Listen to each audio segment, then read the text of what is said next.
Hello wildlings, I hope you're doing well today.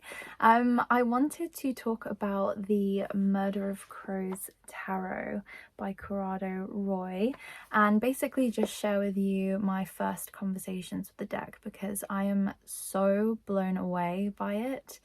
It is definitely the strongest voice that I've heard in tarot in the last 10 years. And I just wanted to share with you some of the notes and insights that I've taken in my journal and just share the experience of how it's presented itself to me and how I'm going to be working with the deck moving forward. For me personally, this deck has very much stepped forward as a masculine energy. The actual voice of the deck itself appears as a masculine, younger male sort of spirit. But the feeling that I get from the deck is that obviously the crow spirit is always seen as a messenger that can go between the worlds, right? So it's a messenger between the gods and the humans, and we can see that across various cultures around the world. So this deck very much steps forward as a bridge, a communication point that we can use to not only do our own self-exploratory work with the tarot or divination, but also for connecting in with those darker faced deities that we might be working with within our craft as well. Now, I first just wanted to draw our attention to these two cards here. So we have the Ace of Cups and the Queen of Cups. Now, when I asked the deck in the deck interview spread, and I just used the one off, I think it was Little Red Tarot or something like that online. I'll put a link in the description. But it was just a bog standard deck interview spread. The card that came out for what are your strengths as a deck was the Ace of Cups, and the way that this deck is working with me personally, obviously this will be different for everyone, but in terms of the medium channels that it's working through, it very much comes through as a clairauditory deck. I can so clearly hear the voice of the deck when I'm working with it. I get a few visual images that come through, but primarily it is a clairsentient, so clear feeling and clairauditory deck. That's the channels that it seems to want to work with me regarding. So as I said, it's such a strong voice that it literally feels as if someone is just talking to you in the room itself. That's why I'm saying that if you're working with this deck and you are a practitioner of witchcraft, this deck absolutely has become an energy unto itself. So if we see the fact that around the world everybody is working with this deck in various different forms and putting all of their energy and their intention into it as well, and then you have the creators behind the deck as well who have also woven this story of the crow throughout the whole deck itself, there has very much been an energy that has either drawn in the spirit of the crow, so it is actually embedded in the creation of the deck itself and all of everybody's workings and all the energy that they've poured into it, or that so much focus and energy has been put into it that it has just built this energy around it that is its own spirit and its own entity unto itself. So if you do occult workings, you'll understand what I mean by this. But when it came through with this card for the strengths that it has as a deck, what I heard so clearly and so beautifully was that the crow itself will go off and collect all of the dead, decaying, rotting parts of the self and bring them back to be dropped into this Ace of Cups here, right? This cup or cauldron of renewal, both energetic, emotionally, psychically, mentally. And so it very much gave me this image and this message that all of those parts of ourselves that are tired and we no longer feel attached to, but we cling on to because they're either parts of our identity or parts of our everyday life. This is a shadow work deck that will very clearly call in those parts, be very upfront and confronting about those parts of you that you need to let go of, and will bring them up so that you can place them into this cauldron here, this Ace of Cups, because the Ace of Cups was very much presenting as a cauldron in this case for me, to be dropped in, to be consumed, to be transformed, to be renewed, ready for a new rebirthed element. And then this very interesting lady came out as well. Now, this is the Queen of Cups. So this is the queen of intuition, of clear knowing, clear feeling, clear sight, very much tied to emotional clarity and balance. But in this deck in particular, she very much presented as the archetype of the witch mother. And when it came out alongside this card here, can you see the similarities in this? You see how here she has this hand, the queen is holding this hand with this goblet, and then we have this same hand here holding this goblet, and then here we have this shadow, this almost like a ghostly apparition of the crow that has stepped forward next to the goblet, but then here you actually have the physical crow itself. So this was very much coming through with that message of, here is the reader or the seeker or the witch or however the person is working with the tarot. Here is the seeker, and if you approach this deck with a very high reverence, lots of respect, and you go into it very intentionally and almost ceremonially, like even if that means that you're literally just lighting a candle, you know, you don't have to make a big thing about it because it's all about the intention behind the actual practice that you're conducting. But if you incorporate elements like that, you approach it with this very high priestess, Queen of Cups, standing in your power, in your intuition and your inner knowing and connecting with those magical aspects of yourself, this is when you're going to get the most out of the deck. And what I saw was this queen here. Do you see how she's sort of blind, yet her cloak is open? So there's this clear channel of clear feeling, of clear connection in the clairsentient space. So we have that, but then it's also like she's holding this cup out, and the crow here is whispering all of the answers to the Queen of Cups here, right? So it's coming through with this kind of idea that if we stand rooted in our power as a witch or a reader, and we reach in, we really try to go into a liminal space and reach in to this otherworld element and allow this relationship to build up with this spirit here, this crow spirit, the crow over spirit, if you want to see it like that, the actual symbolic archetypal energy of the crow, then that is when we're going to have this clear transformative relationship with this spirit where we can call in those parts of ourselves that are no longer needed. We can place them into the cauldron ready to be renewed and transformed. So this is very much giving me Witch Mother Ceridwen vibes. Now, even though the actual voice of the deck came through as a masculine voice for me, as I said before, the crow is always that go-between, right? It's the messenger between the worlds. It's the messenger for the witch to send messages back and forth between the spirit realm and the middle world.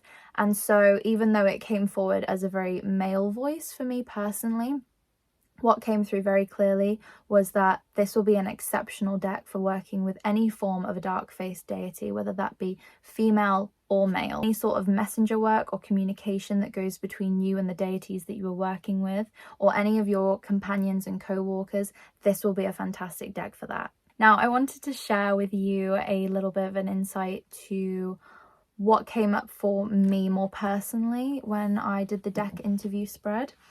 So that was sort of like the overall vibes that the deck gives, but I wanted to share with you some of the cards that actually came out for me for some of the more personal elements of how the deck is going to interact with me and my practice, so that you can get any inspiration from it for your own work.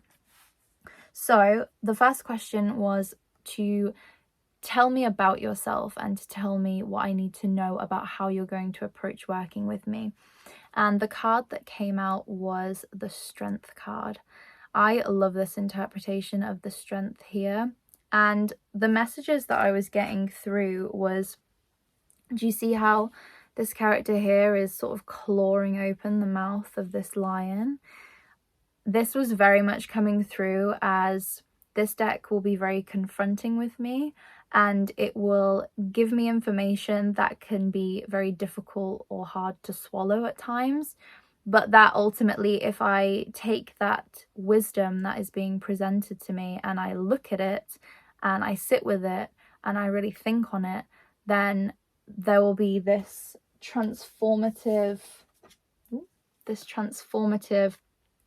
element that will occur, where I'll be able to get the wisdom out of that sometimes painful, confronting or uncomfortable information that comes through. It also came through very much as a source of strength, obviously with the strength card here. This idea that in times where I am looking at things that might be emotionally difficult, that although it might be confronting and provide me with things that are hard to chew or swallow at times, that it will ultimately give me the wisdom in this, and that I will be stronger because of it, and that it will also be comforting to a degree in times where there is discomfort, that it will step forward very strongly as allowing me to dig deep in my inner resources and bring those forward to find my own inner strength and stand in my power that way as well. It also very much came through with this idea that it will strengthen anything that I am doing with the deck. So as I said, I think this deck will be fantastic for actual ceremonial or ritual workings or spell casting. So anything that this deck is going to touch or influence, it is going to strengthen and heighten it even further. So that is when we can get into working with tarot as archetypal symbols to help us in our witchcraft workings as well. This will basically amplify anything that's touching and assist it that way. As I said before, the crow spirit itself is so strongly embedded in this deck and stands apart as an actual physical separate entity that will be in the room with you when you're working with this deck. So approach it with high respect and reverence. But because of that, because you are literally calling in this energy of the crow as well, that is also going to amplify any workings further. Another thing that came up with the strength card being presented for the strengths of the deck as a whole was this idea of reconnecting me with the more feral, wilder and untamed parts of myself. So helping me to step more into power with things that I might have suppressed over the years, or I might have lost touch with certain elements of my personality. And one of the things that came forward, because then I pulled another card to kind of just give me a little bit of a insight before I progressed further with the rest of the questions, I did ask it to show me what has been suppressed in my personality that I need to bring back into my daily life now. And the card that came up was the 9 of Wands. So this was talking to me about how I need to reconnect with that part of myself that does not back down from adversity and that doesn't feel as nervous or shies away so much from confrontation and conflict. Now, when I was younger, I was constantly, almost every single day, in a defensive fight mode because I was so severely bullied when I was at school. Every single school that I went to, I was really badly bullied at. And I was just constantly, as a child, I think, in this need to defend myself, and it caused me so much stress that over the years I just shied away from anything that caused me too much stress in the terms of having a confrontation or a disagreement with someone. And so just as a sort of quick insight into what this deck might actually help me with, that was one of the first things that came forward. So this deck is going to be, that's the next card.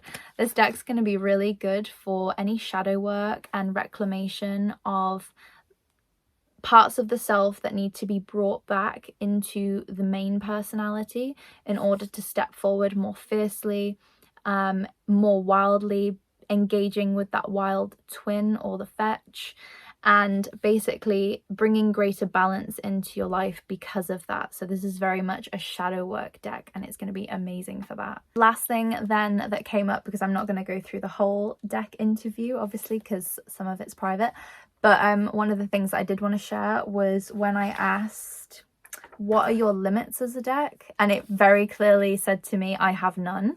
But one card that did come out was the 6 of Pentacles, but it actually came out reversed. And so what this was saying to me was that this is very much a deck that is going to be very concise. This is not a deck where you can pull multiple cards. You know, if you're asking a question and then you get a few cards, sometimes it can be easy to just keep pulling because you want either more information or greater clarity, or perhaps you're not wanting to look at the thing that it is actually telling you and you want a different answer. Obviously, the more that you do tarot, you become very aware of these things, and then you are able to integrate these things out of your practice. But still, this deck very much wants to specify that this is a deck that needs to be approached with a lot of respect, and in approaching it with a lot of respect, you cannot use it as a pacifying, soothing tool, right? It is a confronting deck, or at least that is how it is approached working with me. And it is one of those ones where you cannot just keep pulling cards. You approach it very much with intention and clarity, and you pull fewer cards, and then you sit with the few cards rather than pulling more. You sit with the ones that you have pulled and really sit with them. I mean, there was some cards that I literally sat with for 5 to 10 minutes at least, just looking at the imagery, and where some of them came through so clearly at the start, I would either hear something immediately, or if I didn't hear something immediately, then I would see the images in the picture starting to shift and move. But the longer that you sit with the image and you really journey with it, that is when you're going to get that real clarity of answer that comes through. So you almost need to wait for the crow to venture through to the other world to collect the information and then bring it back for you to understand. So I hope you enjoyed this, me just sharing with you some insights, because I'm so excited to work with this deck. I really feel like this deck is going to hugely influence my practice for the better. I really feel like it is going to take me deeper, and it is going to refine my practice. I'm very much looking forward to working with it as a shadow work deck, but also in witchcraft workings. It is very liminal, and as I said, if you like working with crow medicine or the spirit of the crow, obviously it's called the Murder of the Crows Tarot, but it is so strong, the fact that there is actually a specific entity that is working with this deck. And I wouldn't say be frightened of that at all. It comes through very much as a very strong, wise, all-knowing sort of guide, that if you want to engage with it that way, you can, but if you don't, you can just read with it as a deck as well. But for the more occult practitioners out there, and like I said, people who actually do engage with witchcraft, that is another element and another layer that you can use the deck with as well. So I hope you enjoyed me sharing this with you, wildlings, and if you liked it, please give it a thumbs up. If you have the deck, let me know how you are engaging with it or how it's presenting its work with you, and don't forget to subscribe, and I'll see you in my next video. Bye.